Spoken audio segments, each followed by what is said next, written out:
James P. Friel. And I'm Dean Holland. It's time to fasten your seatbelts, boys and girls. That's right. If you're an entrepreneur who's wanting to take your business to the next level and have a bit of fun while getting cutting-edge advice on your business, marketing, and sales, welcome to Just the Tips, arguably the best podcast in the entire world. I guess that's good, right? Yeah, sounds good to me. All right. That was easy. Yeah. That was the easiest thing we did all day. Hey, what's up, everybody? Welcome to another episode of Just the Tips. This is your host, James P. Friel. I am thrilled that you guys are here with us today. We have an incredible show lined up for you. We're excited on a whole bunch of different levels. We're actually broadcasting live on YouTube today, and thankfully, he just made it into the studio. I'd like to announce and welcome the bearded wonder from the United Kingdom, the one, the only, Mr. Dean Holland. Welcome to the show. What a trumpet. We got an upgraded trumpet for Dean. He's got his noble white steed off to the side. We felt it would be a little bit too intrusive to have him sitting on the horse, although that's what you usually do, isn't it? That is what I normally do, 7 days a week, actually, and not just for this show. Actually, right. It's, just a general thing I do in the streets. Yeah. Well, I mean, you know, the UK is that way. You just ride around on a horse most of the time. That is what we do. Yeah. So we're super excited for today's show. We have a couple of our favorite people in the entire world, which is good because Dean is one of my least favorite people in the entire world, and so I kind of need to counterbalance that. Right. So we're I guess we'll just bring him on the show. Let's bring him right in. Have him here. Brandon and Kaelin Poulin are the founders of LadyBoss. This is how awesome they are, you guys, not just as human beings, but as business people. Last year, 2019, number 4 on the Inc. 5000 and number 1 fastest growing company, business to consumer company in the entire United States. Okay. These guys are gangsters, 350,000 customers, and they've only been at it for a few years. We're going to get into their story. Brandon, Kaelin, welcome to the mayhem. We're glad to have you guys here today. Welcome. Yeah. I forgot my pony, my unicorn. Sorry. Thanks for having us, guys. Oh my God. We do this all the time in real life, so I'm like excited to do this in this setting now. I know. Now, and please don't be intimidated by the fact that Dean did ride in on a horse. It doesn't take anything away from you guys or your accomplishments or anything like that. Right. It's just his way. We'll try our best. Yeah. Good. In fact, if I'm not mistaken, I think riding in on a horse is Dean's only accomplishment. So that's why we kind of have to do that. We can't let it go. This is the only credential. Someone's got to do it. Yeah, somebody's got to do it. All right. So I want to get right into your guys' story because I've been with you guys as a friend along your journey, and it still blows my mind how you've gone from $1,000 in the bank to one of the fastest growing companies in the entire country. It's like, I don't even know if we have enough time in the show to talk about how you've done that, but I want to at least scratch the surface because there's so many people who are listening today. I don't know what this was, but scratching the surface. Okay. All right. Okay. Like somebody you gotta wiggle the finger a little bit. Just all right. There we go. Come on. Scratch and sniff. Yeah. Okay. So it's a satire show, James. Come on. Look at this. Of all the people I expect to be talking BS on this show, it was me or Dean or Kaelin. It wasn't Brandon, but he came out strong with the scratch and sniff. So, so here's what I want to know. How have you guys done this? Like, how have you made this happen? It's a truly remarkable feat. And I think people would probably like to hear the story that you did have $1,000 in the bank account before all of this success. What was going on in your lives at that time, and how did this really start for you guys? Yeah, so I mean, we really started our professional careers, if you will. I'm 27, Kaelin's 21. Kaelin's 18. But we started our career in network marketing. Really, that's where our business career, if you will, started. And we were in a health and weight loss company. And that's actually how we met. And yeah, so it's actually how we met and ended up getting married. But we started in the weight loss, health, fitness industry in network marketing, right? Where you can sign up and they hand you basically the opportunity to sell. And so we started there, and we did that for 4 or 5 years, met through that company, and then ultimately decided to do our own thing. But I mean, it's a pretty crazy story. I mean, we were like, okay, we're going to branch out on our own, and this has to work. We're 2 months behind on rent. We're late on lease, rent payments and car lease payments and everything. And we basically just locked ourselves up from the outside world for 2 months and just worked like around the clock to launch what is now LadyBoss. So, all right, before we go any further, I feel like so many people have had their backs up against the wall like that. And in fact, probably right now, with everything that's happened this year, a lot of people are, oh my God, what am I going to do? The world's changed, like all this. What is the mindset that causes you guys to be like, all right, we got to dig in and make something happen, versus the mindset of somebody who's just like, the hell with it. I feel like a failure and everything's just not going to work. Like, because there was a important decision that you guys made at that point in time. Like, what was the catalyst for that? I mean, I think you kind of nailed it when you said the mindset of like, we're just going to dig in and figure this out, right? It's like, you're only thinking one of two thoughts. Either I'm going to dig in and figure this out, and I'm going to do the work, right? You have to be willing to do that, because that's like, without that part, it's just whatever. It's fairy dust or a unicorn, Dean riding with the dust behind Dean's unicorn. No, that's very real. That's real. Yeah. So that's probably not a great analogy to you. Not the greatest example. Okay. I'm going to do that about an hour from now. So he's going to leave his office like that. So that's the serious thing. Yeah. So you got to be willing to put in the work. But I think you're only thinking two things. Like, either I'm going to figure this out, I'm going to do it, and it's going to work, or I'm going to die trying, basically. Or, oh, what could happen? Fear. What if this? What if that? All the negative outcomes, right? Like, you can't think two things at the same time. Like, you're either one or the other. So just pick one. Mindset, either victim or victor, and that's it. There's no in between. Nice. Had you guys been, strengthening your mindset over time before this situation? Do you think your time in, network marketing and probably being rejected like all the time helped with that? 100 times. Because not everybody wants to hear your network marketing pitch or opportunity. Yeah, we don't have one for you now.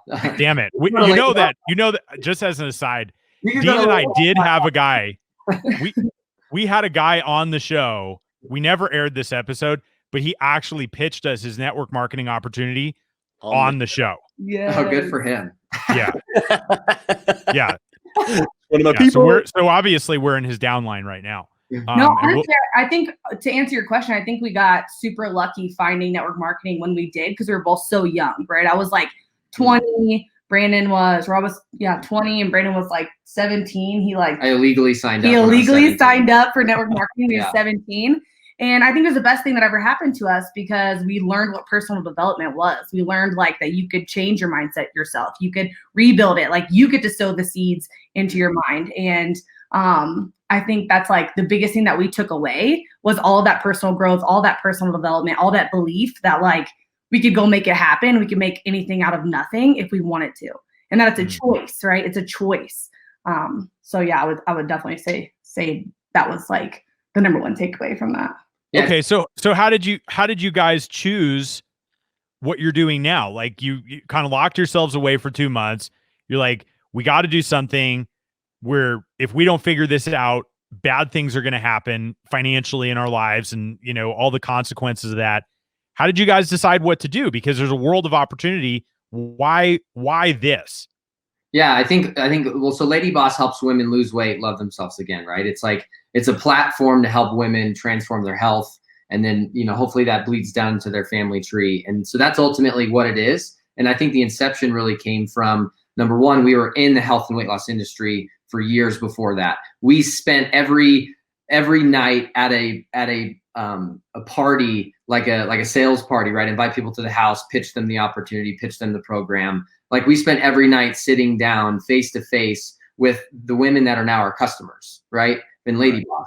So we knew them, we knew their story, we knew their struggles, we knew their problems, we knew their pain points, we knew their dreams. We knew them so well. So it was a natural like pivot from someone else's vehicle to creating our own.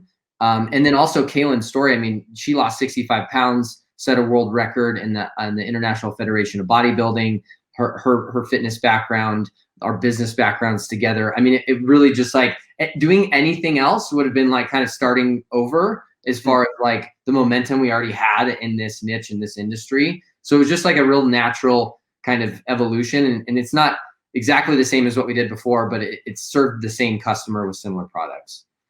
Right. And I guess as an aside, Dean, when you decided to teach other people burlesque, you did that for the same reasons because of your background and your stage dancing and all the stuff that you had done previously. Well, it's a natural progression. I mean, I'm no stranger to nipple clamps and dancing. So it's funny, I didn't see any of that in the animated intro video. You might have to add that. Our producers told us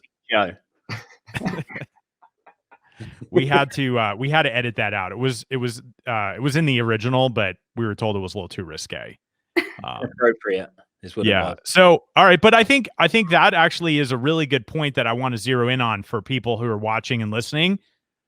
It's better to build on what you have experience in doing and you already understand, because you guys could have gone in a completely different direction, but may not have brought like that, previous 4 years of experience and understanding weight loss and how to approach people like that. And so there was some base and a foundation that you were able to kind of bring, at least from a knowledge perspective, maybe not with the business side of things, but who you were serving. And I think that's really important, because I see sometimes people just like something doesn't work and then they just go a completely different direction that has nothing to do with the original thing that they have experience in. And then they have to like learn and start all over again. Right. Yeah. So our like LadyBoss overnight success, right, was like 5 years of training ground in the industry, right, before we could ever even hope to branch out on our own. And I was speaking at an event in California last year, pre-COVID.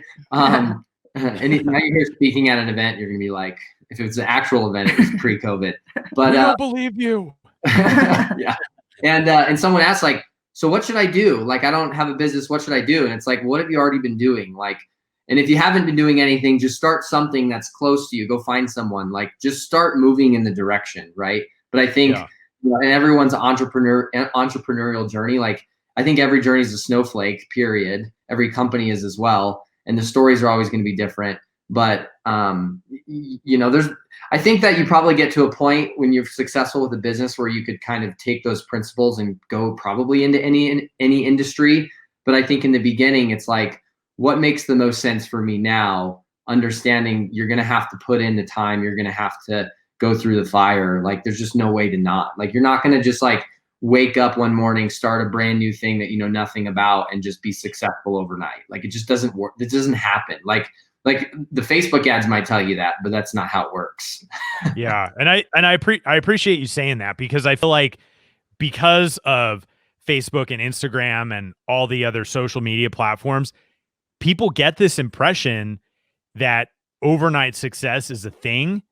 And meanwhile, you guys have had accelerated success, but it's still been consistency year after year, day after day of doing things that have been moving in a direction. And I think that's such an important thing for people to realize, is that success takes work and focus and discipline and consistency.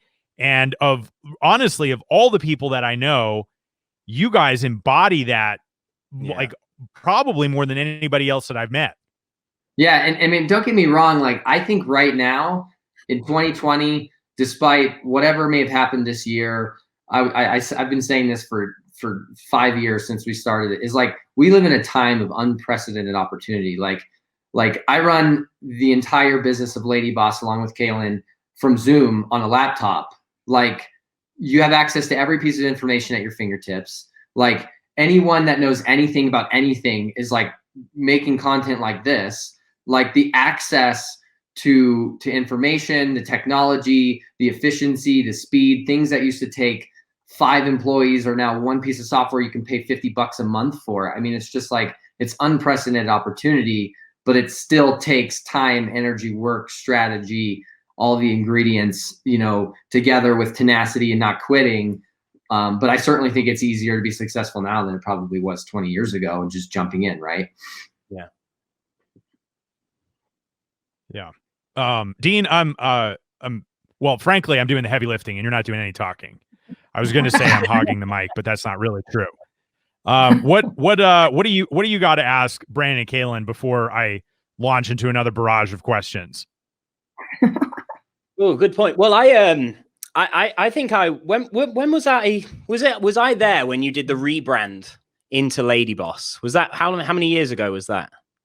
We're 6 years old. I think that was like in year 2.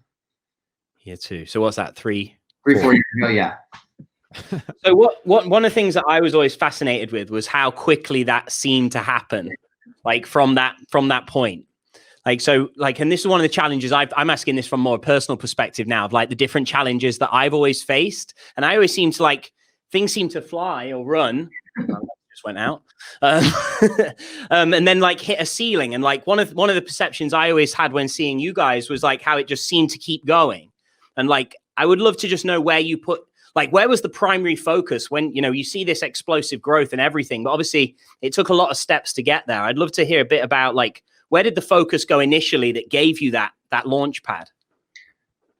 Yeah, I think that the coolest thing that makes being an entrepreneur the most exciting and hardest thing ever is that to grow every single day, week, month becomes different and morphs and shapes into something new. So like what I do now, what Kaelin does now is completely different than what we did a month ago, 6 months ago, a year ago. And if you find yourself doing the same things, then you're probably not growing, because in order for you to create that growth and momentum, you have to continue to leverage systems, leverage people, leverage your time, because that's really like what a business is. It's like you have the end result, deliver the product, deliver the service to the consumer. But along the way in doing that, you start with you build on it, the team grows, the systems grow, the processes grow. And so for me, it's a constant, like, so I don't have a perfect answer of like how it can morph for you, but I think the principle is like, it's a constant process of evaluating what is the need of the business to grow? And then where are you going to spend your time to fill that need? And then how are you going to spend your time to create leverage ultimately? So like, so you should only do the things that you can do. Everybody else, your team, systems, processes should do everything that you can. So it's always like, how do I delegate to a system? How do I delegate to a person? How do I delegate this to a contractor, to an agency, or whatever? And so as you accumulate revenue, that revenue becomes ammunition to then invest back and then delegate to get more of your time back to then focus, and then the cycle repeats itself.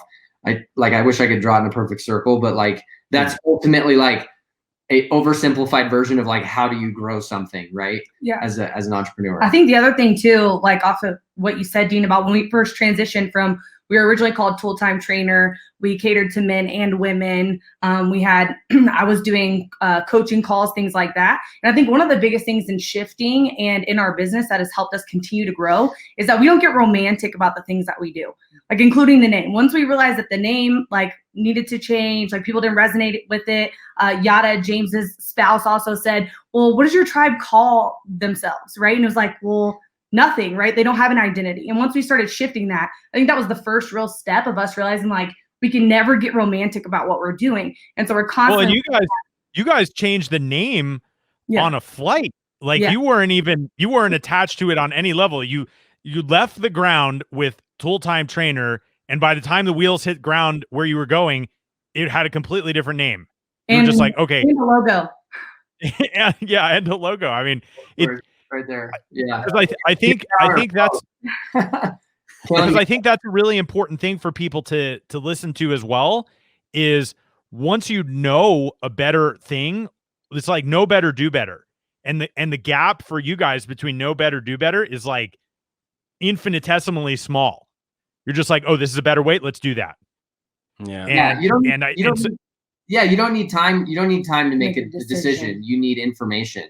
And like once you have the information, then any time you're putting there is just wasted now, right? It's just procrastination, right? So like you don't need time. You don't need to sit in your like rocking chair at home and like, think about this. Like that's not going to do anything for you. You need information. and then you seek counsel, right? So get information, run it by people you trust in that area, and then make a decision. And so I would even say like an exercise that I do regularly is go, I need to make 3 decisions right now that I've been putting off. And that just like weight just like comes off and progress just happens when you do that, instead of this like limbo mode where you're like, let me just like continue to rock in my chair back and forth until all of a sudden I'm wise enough to make a decision, right? So I think if you want to close the gap, that's how I would do it. Yeah, and also I think with entrepreneurs, like we want to like try to do everything. We want to like, here's the new marketing thing, and here's the new this, and here's the new that. I'm like, oh, let's go chase this thing, and let's go do this thing, and like we need to add this to our business. And I think for us, a question that we started asking, we ask our team every time we do our sprint, that we really started focusing on is, what do we need to stop doing?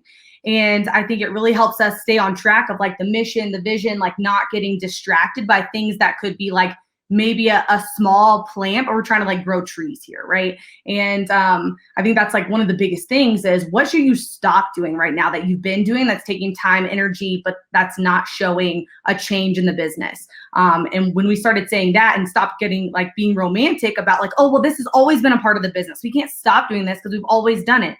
Well, that's not necessarily true. And if you want to continue to grow, it's pruning your business, stopping things that you shouldn't be doing, focusing time and energy on the things that are actually, creating growth in your company. Yeah. And just to add to that, go ahead.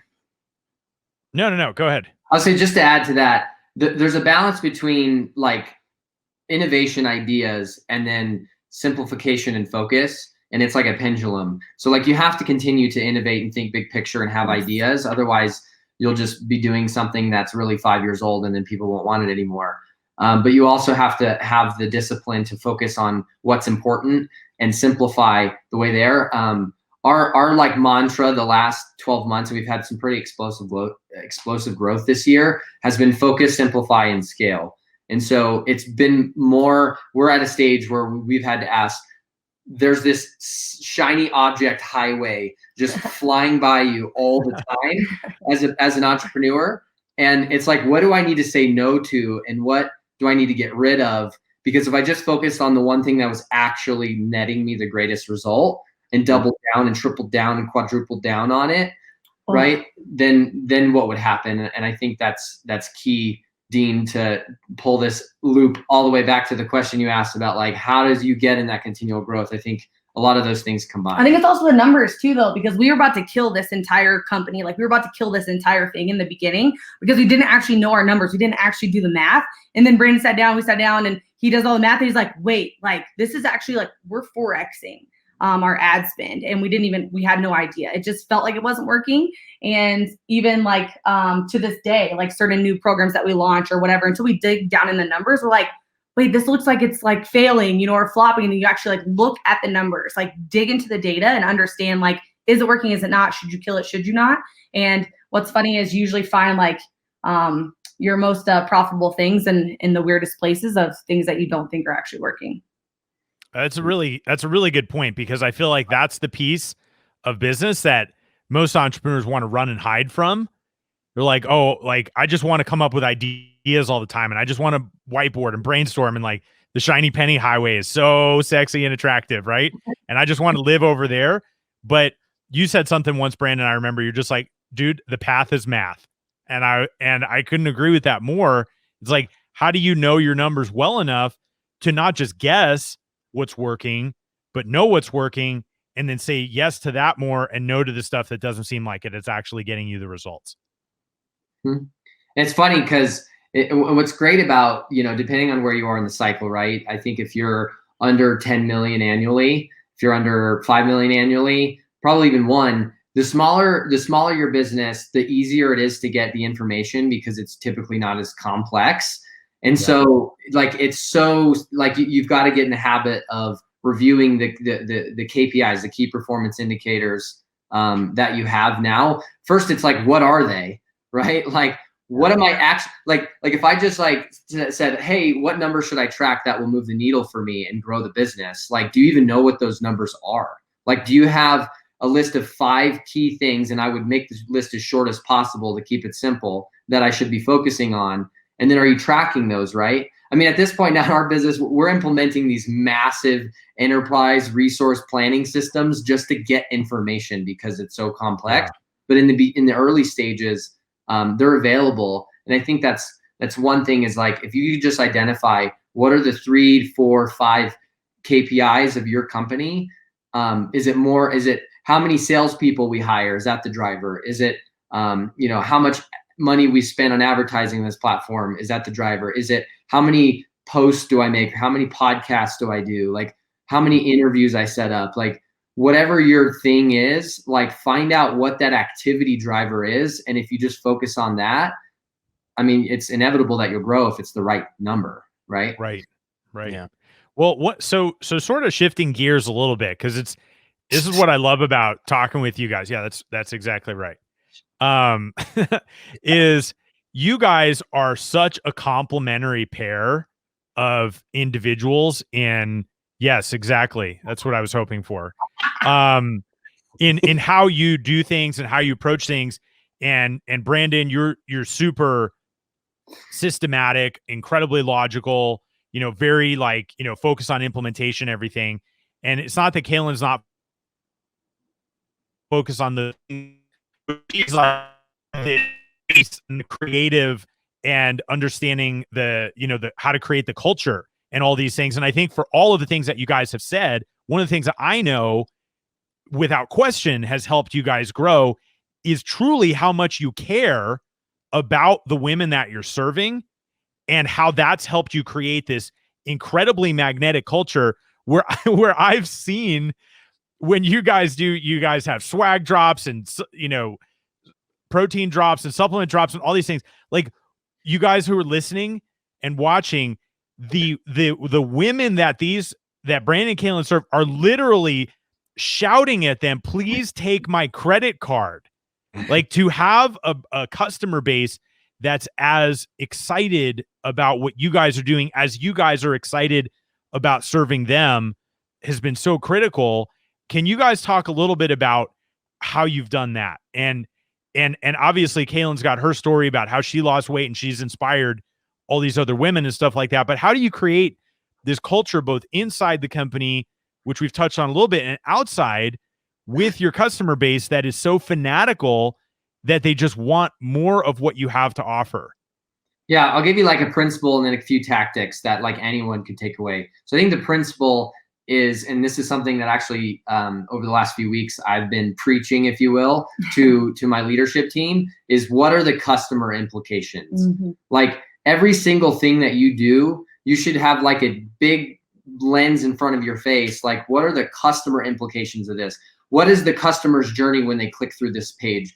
How many emails in a row do they get? Like, what does it feel like when they get off the phone with your salespeople? Like, what are the customer implications of the things that you're doing? Like, what is it like when they open your box? What is it like when they scroll your app? Like, whatever your thing is, if you use that lens, like you can't lose because that's who's paying your bills. And that's what people don't like. We get in their business and we get so into it, we forget like every salary and your salary and every bill and every subscription and it's all paid by them. And so you should be thinking about them in everything that you do, not thinking about yourself or how great you think you are and how good your stuff is, right? Do you feel like you guys always had that perspective, even from the very beginning, about, like who are we serving and how does this whole experience get created for them? Is that something that was foundational, or you kind of picked up on and built along the way? I think it's a little both. Like, I think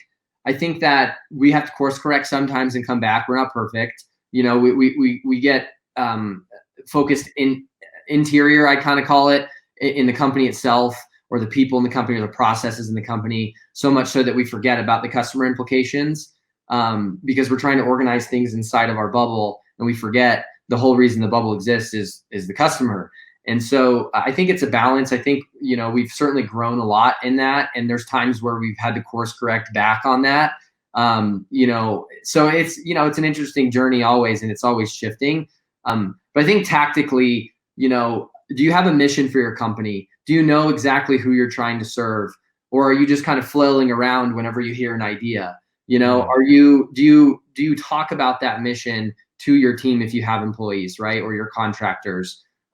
Is there, like, you have to set you have to set your coordinates in a direction. Otherwise, you end up just swaying and varying in degrees. And if you fly from California to New York and you change 1 degree of the flight path, you're going to be in a completely different place. So it's like, do you have that path in front of you? And it's okay to be flexible, but like LadyBoss isn't going to like start launching a bunch of like cabinetry products tomorrow because all of our women have desks at their house. It's like you have to have an idea of what course you're on and stick to that. And then permeating that culture and that mission through the company. So you have an identity, you know who you are, who you're trying to serve.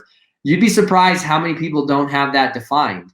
Like I see that a lot. It's like, we just kind of blow around in the wind when we hear something good, or we get a good idea from the shiny, the shiny object highway flying by us, and we forget that. So I think that focus has been extremely helpful for us in our journey. Awesome. And Dean, I know like for what you guys are doing with the e-com business and brand that you and Robin have been launching, I know that's been a big focus for you guys. How do you really serve that woman in that market that you guys are serving? So you're kind of going down that exact same path right now. Yeah, it's funny when you said that, Brandon. Like, many people don't even take the time to do that. Well, we did that, but we didn't know we were getting that wrong. Like, it was like we were completely unaware of it at the time. But when you say it now, it's like obvious. Like, of course you got to figure that out. And that was, you and I have spoke, James. That was like turning a switch for us. Like, as soon as we said, hang on, who are we serving? And like, what's the path here? It literally just changed overnight. It was that fast. So it's so big.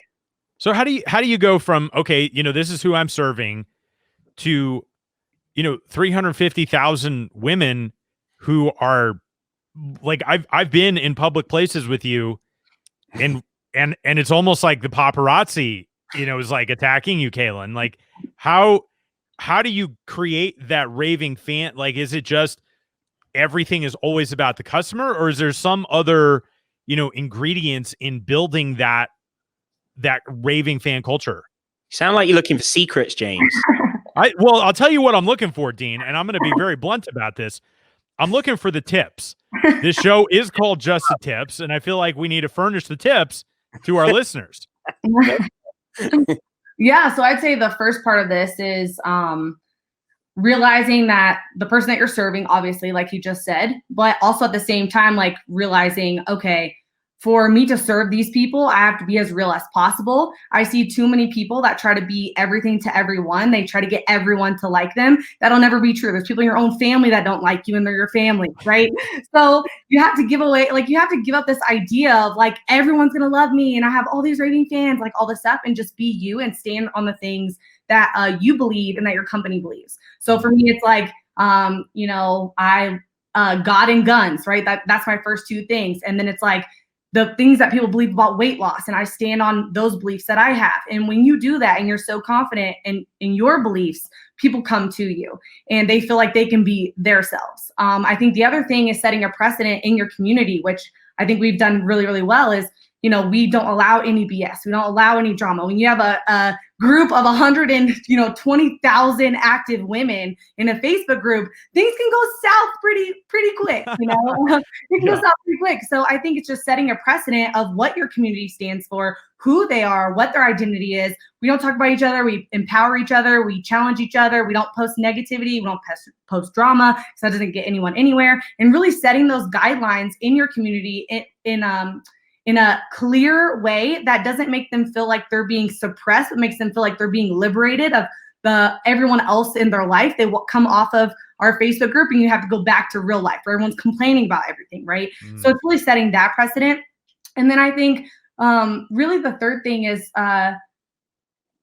believing in them more than they believe in themselves. I call it borrowed confidence, right? So with your customers, with your group, with your people, like, you have to give them that borrowed confidence until they believe in themselves, right? I think the reason why women attach so much to this brand is because we give them that belief in the beginning. They step into a new identity, they become a lady boss. We believe in them more than they believe in themselves. Our phone team, like, they're talking to them on the phone, like, Tina, this is your best day ever. You can do this. Like, and we just empower these women. I feel like most companies try to like push their customers aside and try to not talk to them, not communicate with them. Like, oh, if we just keep them over there, then they'll forget that they're buying from us, right? And we really try to take the hand of our customer and walk them through. And I think that's what creates that community. I also think it's not being too high and like thinking you're cool. That's like the worst thing. I remember meeting some of the people that were influencers to me back in the day, and I met them in real life, and I was like, this is not the same person that I see on social media. And I just strive to be that same person, that same funny, quirky person, like no matter what. And I think more entrepreneurs need to step into who they are and just be yourself, and the people that are like you will come to you. And that's what creates such a, tight community like we have. Yeah. And to add to that, a weight loss health change is a complete lifestyle change, right? So we've created an online Facebook community, and we spend a lot of money and resources making that a great asset because it's such a value add. If you sell chairs, like, if you sell office chairs or, mugs, right? Like there's probably not the same type of like lifestyle nature to your product. So, not everyone should go make some big community and try to evangelize everybody. And, there's different types of businesses out there. But I think ultimately, if you're in an influencer type of business or a consulting type of business and your business is you, I think that there's some amazing truths to what she said that people should implement. And if you're in a different type of business where you're not as close to the customer, it's like you're a product or you don't communicate a lot with them. There's not a big lifestyle change. Like, if you sold a stick of gum, like you're not going to create a group about people that all chew gum. Like it's just not the same type of thing.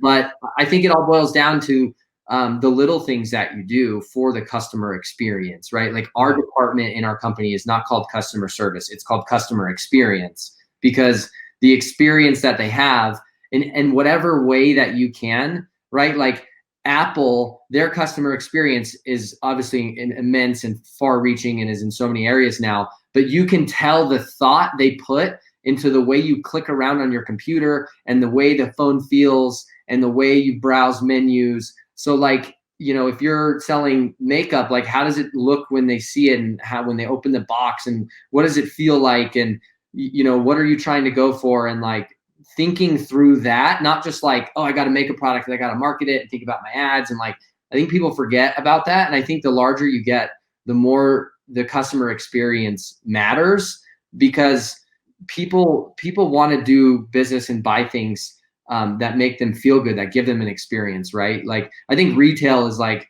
been dying for 10 years and it just got accelerated this year. But ultimately, there's still going to always be like these boutique shops where you go in and there's wood on the ceiling and women get this amazing feeling like shopping and trying things on because it's an experience. And I think the brands that opt to focus on that, I think there's always going to be a place for them. They're always going to win. Yeah, man, I feel like we just got a bunch of tips, Dean. We were like, yeah, right. Freaking like a machine gun. Yeah. There's no jokes anymore. It's like it's got no don't go there. There's plenty of jokes. So one other a massive prank to go on. I'm like so on edge. You guys have spent 2 weeks together. I'm not expecting everything like a tank. It's actually not even being recorded. No, it's not being recorded. Actually, Gregory from Slater's, we have him on the line to offer you your women's trousers from your wedding. He's calling in. Yeah, he's dialing in. Hello, Dean. So one thing that I think trips up a lot of people, and I'm curious how you guys navigate this. First of all, everybody's got to work with somebody because you can never create a company by yourself, right? And some people have partners, some people don't have partners, but even if you don't have partners, you have, stakeholders and you have different relationships and everything to manage. One, from a partnership perspective, you guys have become incredible partners, but you're also married, right? Which is a whole different dynamic. And you look at most married couples and they can't even agree on what to have for dinner. And you guys are we still haven't crushing figured it. that out. Let us know if someone's got that one figured out.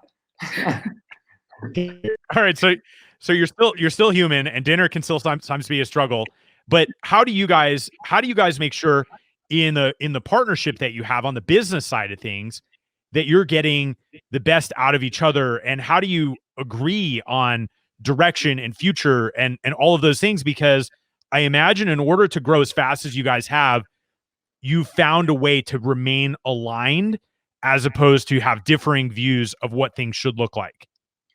Totally. I think that boils down to team dynamics in any fashion. You know, you're a solopreneur with a couple employees. You're in a business partnership with 2 other business owners and yourself, right?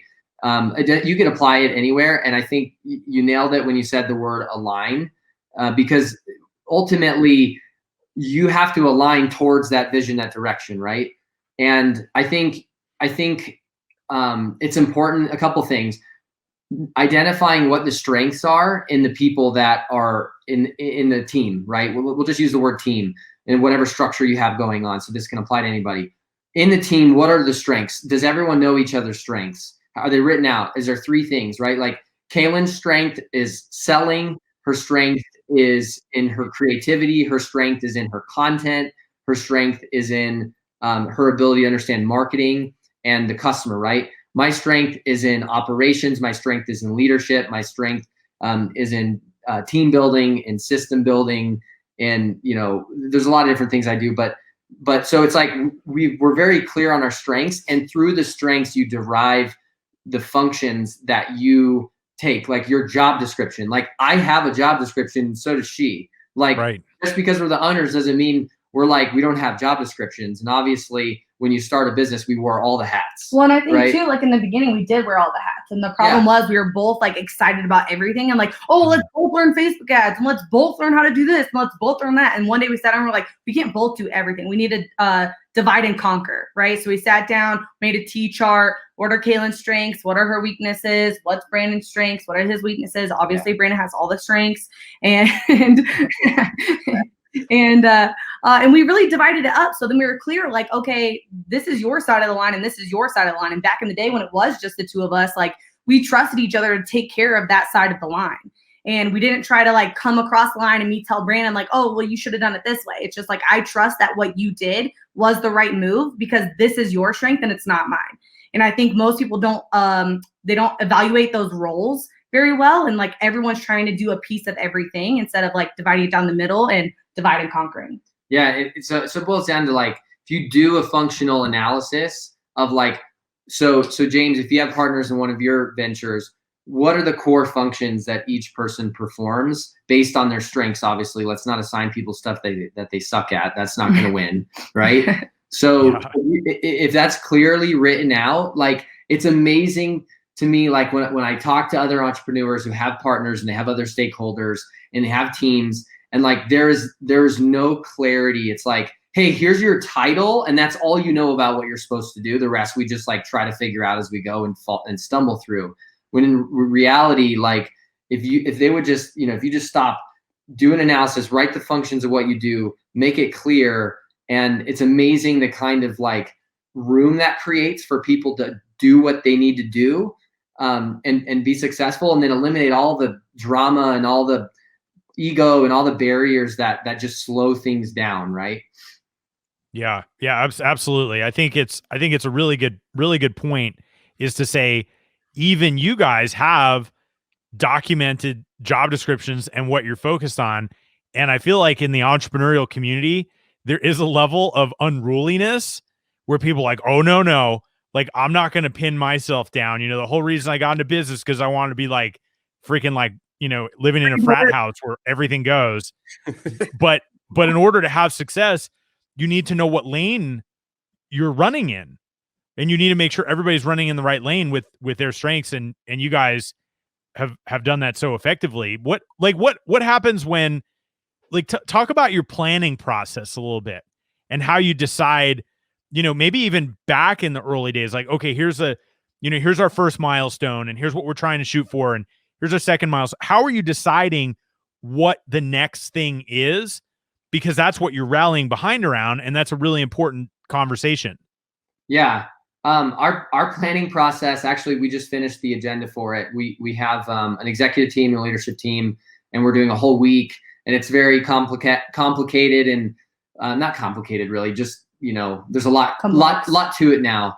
But I mean, early on, it was just like, okay, let's have conversations where we're talking about what's important, what's our priority, what moves the needle, right? Like, I think there's people that spend too much time talking about, again, going back to that pendulum, the ideas and the creativity, and not enough on like focus and implementation. And so I think it's like if you just spend 5% of your time and just realign. So basically for us, it's every single week and every day.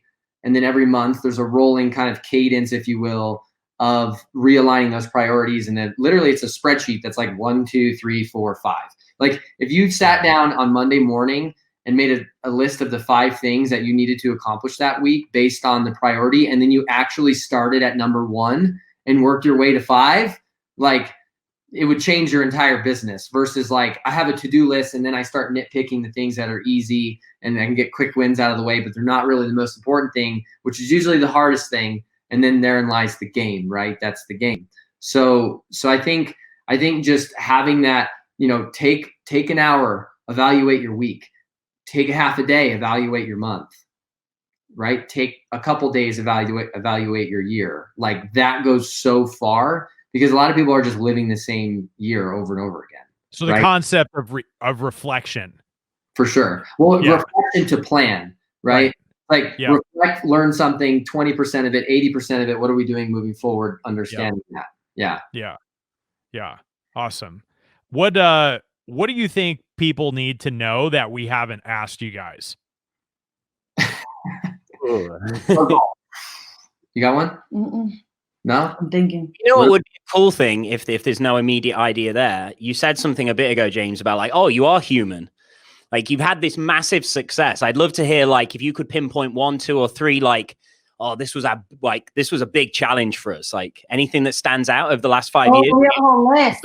Besides coming on our show, they're like, this is the one negative mark on our record for the last 5 years was the Just a Tip interview. It was going so well. Let me pull out my gigantic, never-ending notepad of problems that we've overcame. And I think that's a good question because I think you hear people who have done well, and all you hear is everything just went well. Right. And you don't really realize that it was a constant, like, getting punched in the face and getting back up process, because that's what it actually is. I mean, we've had accounts get shut down, merchants get shut down, money stolen from us, wire fraud, legal issues. I mean, you name it. Like supply chain issues. You got supply chain. Oh, we don't have this ingredient. This product set back. We got to delay this. We've got carrier. I mean, there's so many things. 2 million emails sent. I think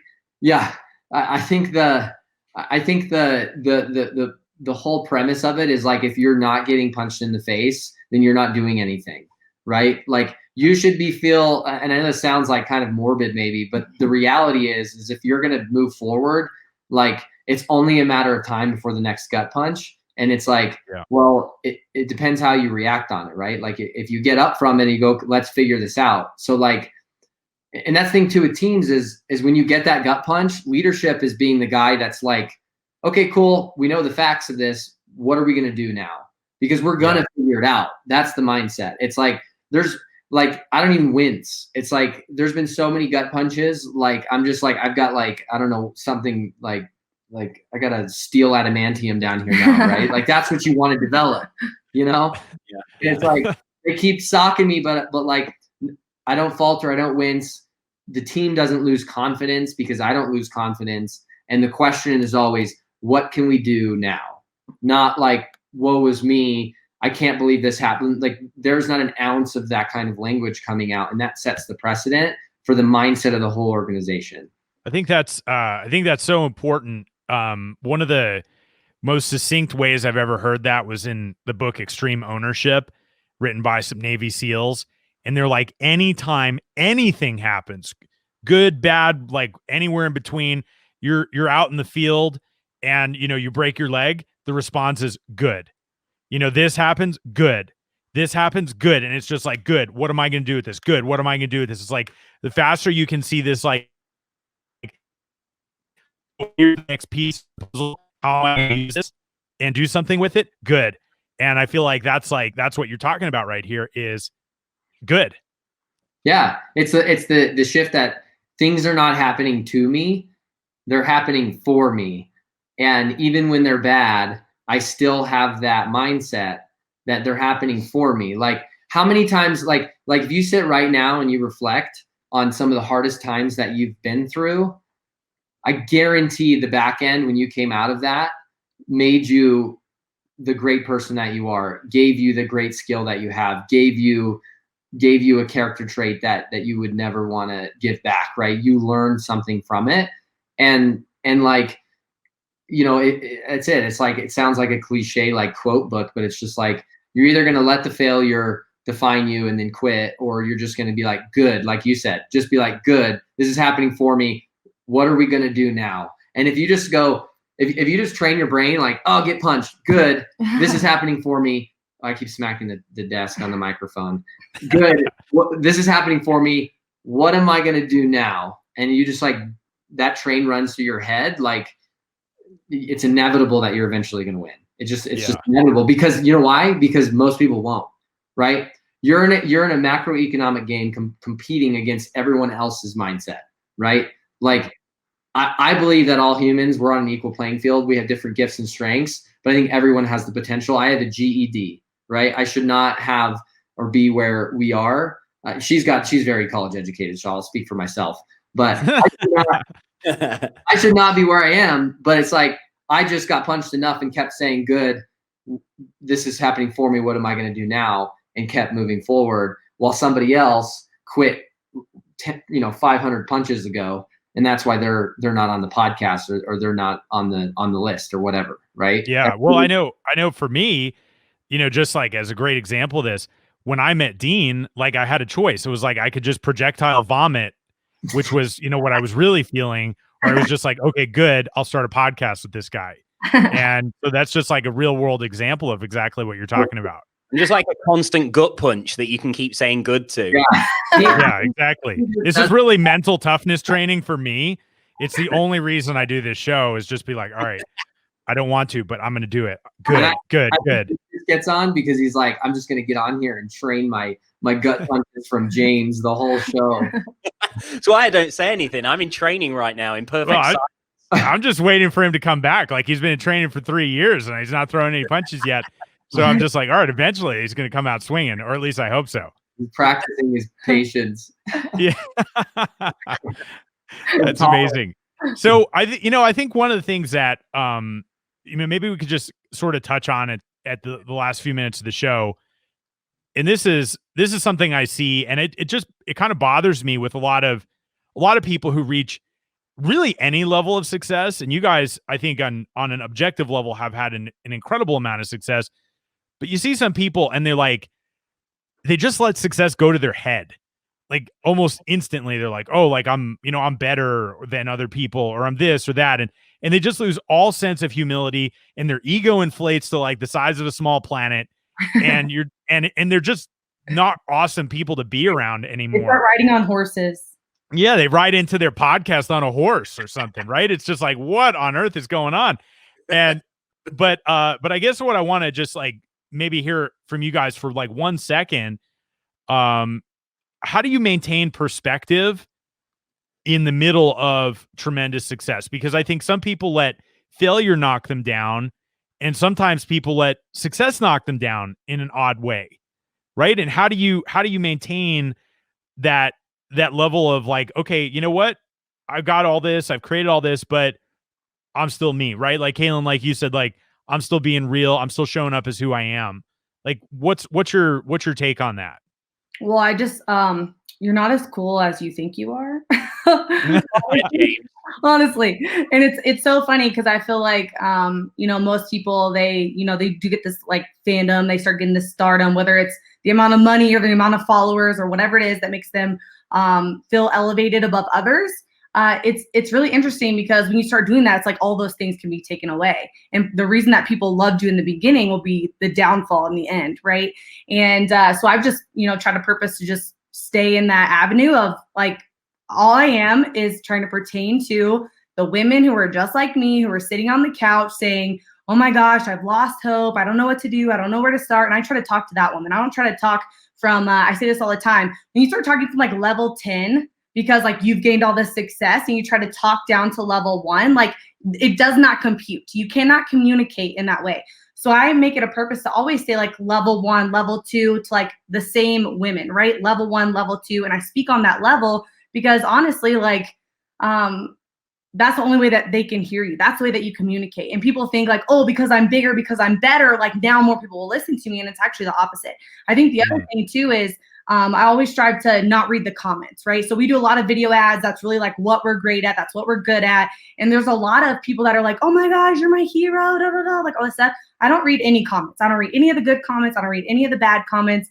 You can't get too high on your highs or low on your lows. And just like you can read all the comments for validation that what you're doing and that you're awesome and that you're so pretty or da da da, the same comments are telling you, oh, I hate your hair and your teeth aren't straight and I hate the sound of your voice and your hair's frizzy or whatever, right? And so I think it's really important. One of the things that I've done is just I've purposed to not get too high on the highs, not too low on the lows. And the way that I combat that is not reading the comments, right? Not reading those things that would make me feel inflated or deflated. Because for some people, it is the deflation, right? So I would say 100%, like you're not as cool as you think you are. Maybe your mom thinks so, but keep yourself in check. Yeah. Right. Yeah. My answer would be pretty simple. I think it's more of a spiritual thing for me. So for both of us. Yeah, no, totally. I knew that was going to be your answer, so I wanted a different one. She knew it. She's like, don't leave me out of this. Yeah. Yeah. Like, so I serve and believe in the God of the Bible, and I have a higher calling and I have a higher authority. So if I think that I'm jack crap, like I'm not, like I didn't create myself, right? And all the ideas that I have, like they were given to me, like text messages downloaded, right? And so I'm plugged into a different source, and I think anyone can, but that's a different conversation. But ultimately, that keeps me humble, and I know that nothing good comes out of pride except ego. And then now you think that just because of what you've done, you're going to continue to do things well. And so I think there's safety in counsel of others, right? There's, you're listening to this podcast right now because you're trying to learn. And if you want to learn about something, learn from someone who's doing well at it and continue to do that. But the minute you think that it's all you, I think that's when you're going to start to decline, because at the end of the day, like, there's a lot of people on this earth. There's a lot of ideas. There's a lot of businesses. There's a lot of information. And if you think like you're unique in some way of like, and I'm not trying to say like people don't have great, unique ideas, but just understanding that you didn't create yourself, and having that humility to continue to be a student and to continue to learn and to continue to receive and accept new ideas. I think that's the key, right? Because if every day is going to be different as you grow your business, right? You're going to continue to have to grow yourself, right? Your business is only going to grow to the capacity that you can grow. So it's going to hit a lid, right? This is John Maxwell's got law of the lid. So at some point you're going to hit a lid, and what you know now and who you are now isn't going to get you there. So if you think that you're all that, like, you're going to be stuck right there, all that, right? Man, freaking awesome. You guys are awesome. Or actually, like, maybe that's a comment that you're not supposed to listen to. I don't know, but I think you're pretty cool. You take it. Yeah. So, Dean, any parting shots before we wrap it up here today? Well, like you, I have a lot of compliments, but I don't want to ruin these guys' career by. I just keep it to myself. No, it's been awesome, guys. It's always good talking to you. Well, and I think, there's so many reasons I was excited to have you guys on the show, but I think one of them was this last topic that we talked about, was remaining real and humble and maintaining perspective throughout the journey.